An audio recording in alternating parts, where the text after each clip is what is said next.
Bom dia, boa tarde, boa noite. Esse é o nosso trabalho. Ele é de licor de café com chocolate. A gente nomeou ele de Theobrahma Coffee. Então, os produtores sou eu, Bianca Lemos, o Bruno Melo, o Gabriel Martins, a Júlia Correa, o Igor Oliveira, o Irã de Souza, com a orientadora Priscila Veiga.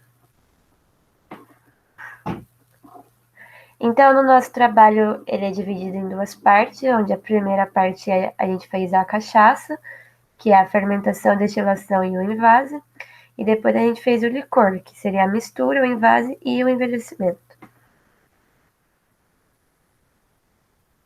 Então, por que a gente escolheu o café, né? O café ele é um símbolo muito forte no Brasil. Ele se originou lá no continente africano, na região da Etiópia. Ele começou a ser muito usado em outros continentes, ele começou a se tornar mais popular. E aí, quando ele veio para o Brasil, ele se adaptou muito bem ao clima e à região, e aí começou a ser produzido. Eram produzidos pelos escravos, e hoje em dia é um dos maiores produtos da economia brasileira, e tanto para produto interno como cultural, tanto para exportação. E já o licor seria uma bebida alcoólica, né, com sabor adocicado, onde na sua composição a gente tem um álcool misturado com algumas frutas, ervas, flores e uma substância doce. No nosso caso vai ser o café e o chocolate. O termo vem do latim liquore, que significa líquido, e eles não são envelhecidos por tanto tempo, são consumidos de maneira rápida. Bom, então eu vou falar um pouquinho sobre a legislação do licor. Então, a legislação, ela fala que deve ser 50% cachaça e ela é adicionada com café e 50% de xarope com 300 gramas de açúcar. E a gente tem de 15 a 54% de teor alcoólico, que tem concentração superior de 30 gramas de açúcar por litro e adição de aditivos de diversas origens, como animal e vegetal. Então, essa bebida ela é denominada como licor de café. Vou falar um pouquinho sobre a legislação da cachaça. Segundo esse decreto, número 6.871, é a denominação típica e exclusiva de aguardente de cana produzida no Brasil. E ela tem uma graduação alcoólica de 38 a 48%, também de 20 graus Celsius, obtida pela destilação do mosto fermentado do caldo de cana-de-açúcar. E ela é maior ou igual a 6 gramas por litro de açúcar. Bom, a cachaça, então, ela um dos mais antigos registros que tenha se feito ela foi em 500 a.C., em Taxila, lá no Paquistão. Ele foi um dos primeiros destilados produzido. No Brasil, a gente tem aquela história da pinga, né, dos escravos, onde eles produziam a cana-de-açúcar e o líquido, né, devido às mudanças climáticas de temperatura, ele evaporava e condensava, formando aqueles pequenos pingos de cachaça no teto do engenho. E aí eles denominaram a pinga como um termo popular. Porém, isso é um popular, é uma versão popular, mas é uma fantasia. E para conhecimento, né, também, a cachaça ela é o símbolo de emancipação brasileira, porque era um produto, né, geralmente consumido por escravos, né, e aí ele começou a se tornar mais popular. Então, a coroa portuguesa, ela não estava gostando muito dessa popularidade da cachaça, ela começou a taxar esse produto e proibir. E aí isso contribuiu fortemente para a emancipação brasileira, porque motivaram os primeiros ideais independentes, que foram a Conjuração Mineira e a morte de Tiradentes. Então, eles também tomavam cachaça nas reuniões de ideias para separar o Brasil colônia. Ok, falando sobre os materiais e métodos que foi utilizado na produção da cachaça. Nós seguimos esse fluxograma, onde após pegarmos os materiais que eu vou apresentar, a gente teve o ajuste do Brix, fermentamos e destilamos para a obtenção da cachaça. Depois, com essa cachaça, nós fizemos uma base de café e juntamos com uma calda de chocolate para depois envasar e, por fim, formar o licor. Essa primeira parte que eu vou falar vai ser a parte da cachaça. Então, aqui a gente vai falar só desse primeiro quadradinho aqui, até a parte da destilação. Os materiais utilizados para fazer a cachaça foram então a garapa, o fermento, basicamente aquele mesmo de padaria que a gente usa para fazer pão, Saccharomyces cerevisiae, água e caso o Brix abaixasse suficientemente, a gente ia adicionar açúcar. Aqui a gente pode observar dos pontos críticos, dos pontos de controle, onde que seria da garapa, onde a gente teria que confiar no nosso fornecedor. O fermento a gente também teria que confiar na padaria, que a gente pegou esse fermento, e a água que também foi comprada, então a gente teria que confiar no pessoal que nos vendeu essa água. Os materiais que a gente utilizou para fazer a parte da cachaça foi a garrafa, uma garrafa de 5 litros, que a gente transformou num fermentador, um refratômetro para medir o Brix da garapa e um aerômetro para medir a quantidade de ar que ainda restava na garrafa, para posteriormente calcular quando que tinha terminado a fermentação. Nossa metodologia se iniciou no preparo da levedura. A gente pegou o fermento, misturou num pouco de água morna e adaptou a levedura ao meio. Então a gente deixou a levedura hidratada, no meio morninho, para ela se acostumar e ficar tranquila, entre aspas. A proporção que a gente usou foi de 1 grama por litro. No caso a gente fez 3 litros de garapa, mas teve um pouquinho mais de água, então a gente arredondou para mais ou menos 5 gramas da levedura. Depois disso a gente fez o pé de cuba, que consistiu basicamente em colocar um pouco de garapa, a fim de deixar a quantidade de água mais a garapa com 8,5. A ideia era deixar com 8 grau Brix e acabou que quase deu certo, ficou com 8,5. Depois de fazer o pé de cuba, que eu acabei esquecendo de falar, mas que serviu basicamente para também adaptar a levedura, a gente fez esse pé de cuba para ela poder se multiplicar, para ela poder começar a se alimentar, ativar a levedura, né? E depois de fazer esse pé de cuba, a gente deixou de um dia para o outro, onde ela se multiplicou bem, e adicionamos água e colocamos o resto da garapa. Por quê? Que daí agora já seria a parte de fermentar em si. Mas a gente tinha calculado a quantidade certinha de água e a quantidade de garapa para obter 15 grau Brix, e acabou que deu certo. Ficou com essa quantidade mesmo. A partir desse momento começou a parte da fermentação, onde a gente tampou a garrafa e colocou um aerômetro na ponta da tampa. Então a fermentação basicamente a levedura vai estar aqui fermentando, sem nenhuma quantidade de oxigênio a partir de agora, e o aerômetro vai ficar medindo quanto gás carbônico é liberado da garrafa e outros gases. Então vai ficar medindo quanto gás ainda tem dentro dessa garrafa. A partir da hora que esse aerômetro parar de sair bolhas, como vocês podem ver, ficar saindo bolhas, significa que a fermentação foi concluída com êxito.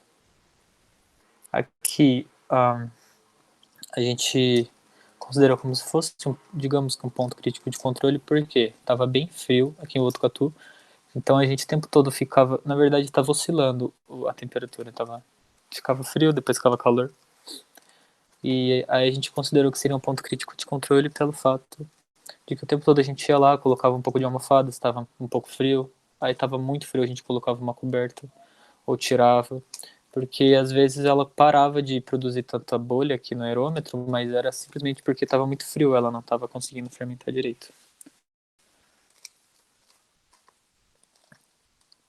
Quando por fim parou de sair bolha do aerômetro, significava que a fermentação tinha terminado e a gente podia começar a parte da destilação.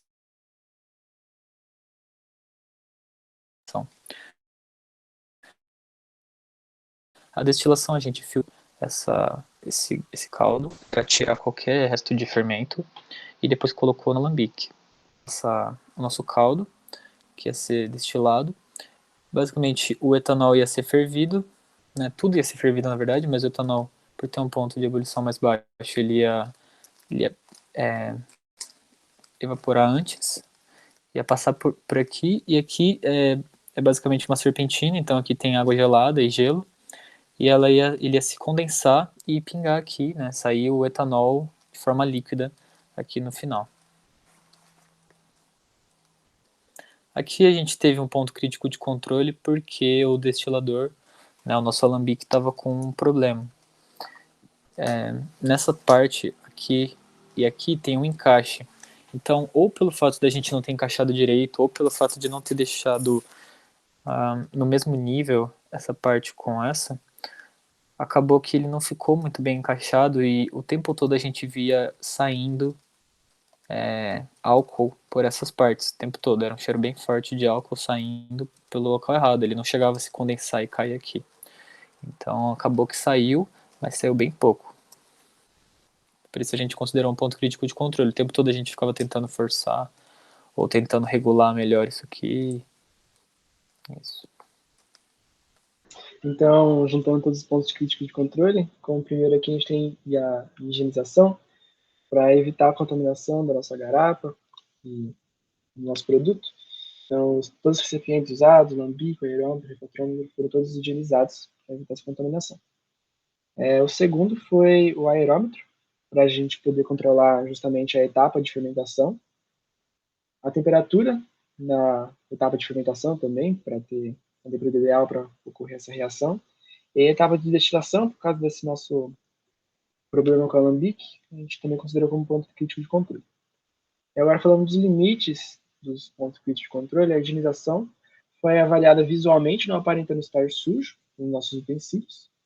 O aerômetro, como parâmetro de estágio da fermentação, quando ele parou de passar as bolhas, a gente entendeu que a fermentação tinha acabado, e a gente também avaliou a cor da solução. Enquanto a temperatura, a gente tentou manter o mosto numa temperatura de clima frio, ali entre 20 e 25 graus Celsius. E durante a destilação sempre tinha alguém ali perto para ver se não estava vazando, e, como eu já comentado, segurando para evitar a perda do etanol. Como resultado da destilação, a gente teve alguns problemas com o alambique, né? Então o cheiro ficou meio desagradável no resultado, e a gente caracteriza isso por causa da produção de metanol, e o cheiro bem forte de álcool.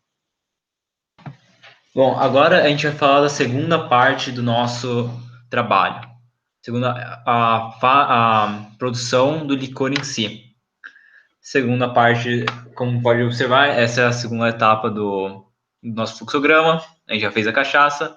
Agora a gente vai fazer uma mistura com café e a calda de açúcar e chocolate para depois fazer a envase. Pode passar? A matéria-prima para o nosso licor foi grão de café, chocolate em pó, cachaça, água e açúcar. Pode passar? Então, o nosso licor, a gente usou 100 gramas de café, alguns pedaços de canela em pau e 300 ml de cachaça. A gente colocou tudo num frasco, pronto, e deixamos absorver os sabores durante 15 dias. Para o preparo do licor, a gente foi feito um xarope de água, açúcar, um xarope de açúcar e chocolate, usando a água, usando as mesmas quantidades de água, açúcar e uma pequena dosagem de chocolate em pó. Foi feito, a gente acabou usando por volta de 300 miligramas de açúcar, 300 gramas de açúcar, 300 ml de água e algumas colheradas de chocolate em pó. Enquanto isso, a gente pegou a cachaça que foi misturada com o café e o café e a canela, os pau de canela, a gente filtrou e depois a gente misturou o filtrado com o xarope, ou com esse xarope, produzindo o nosso licor. Falando um pouco sobre os pontos críticos de controle dessa nova etapa, novamente a higienização entra em pauta, porque a gente precisa estar tudo limpo, né? Então, novamente recipientes, panelas, todos os talheres. Avaliamos também a homogeneidade das nossas misturas e a temperatura tanto da calda quanto do café. Então, alguns limites de controle. Normalmente a higienização foi avaliada visualmente. A temperatura até fervura de ambos, tanto da calda quanto do café. E observando as bolhas, né, indicando a fervura. E a homogeneidade foi feita primeiro entre as soluções de cachaça e café, e depois essa nossa solução junto com a calda. Agora, em relação à ênfase do licor, a gente decidiu utilizar a embalagem de vidro, como que ela é comumente utilizada em outras bebidas alcoólicas. O vidro ele fornece algumas vantagens para a gente quando a gente está comparando ele com outros materiais. O vidro é um material 100% reciclável e reutilizável. Além de ser quimicamente inértil e impermeável, o vidro não altera a constituição do produto armazenado. E dessa forma ele não vai mudar o sabor e a durabilidade desse produto. O vidro ele é termomoldável, então ele pode adquirir diferentes formas e a gente pode desenvolver uma embalagem que é mais atrativa para o nosso público-alvo, para os nossos consumidores. O vidro também é uma boa embalagem para bebidas alcoólicas, porque ele é um produto que conduz, ele é um material que é um mau condutor térmico e elétrico. Pode passar. Então esse foi o licor final que a gente adquiriu. Ele tem essa coloração bem escura, né, por causa do café. E ele também tem um odor que está relacionado aos produtos que a gente utilizou, o café e a canela. Pode passar. Então, é interessante a gente falar também, a gente comentar sobre a interação com os mexicanos. Apesar da dificuldade de se comunicar com eles, né, por causa das línguas diferentes, a gente pode conhecer mais sobre a cultura deles e eles também puderem conhecer mais sobre a nossa cultura. A gente também conseguiu notar algumas diferenças nas bebidas que eles tomam lá das nossas, tá? E também a gente conseguiu perceber algumas diferenças na fermentação e a utilização de alguns equipamentos diferentes. No nosso caso, a gente utilizou o alambique para destilação e lá eles já utilizam um destilador mais de laboratório. Pode passar. Então essas são as nossas referências. Muito obrigado.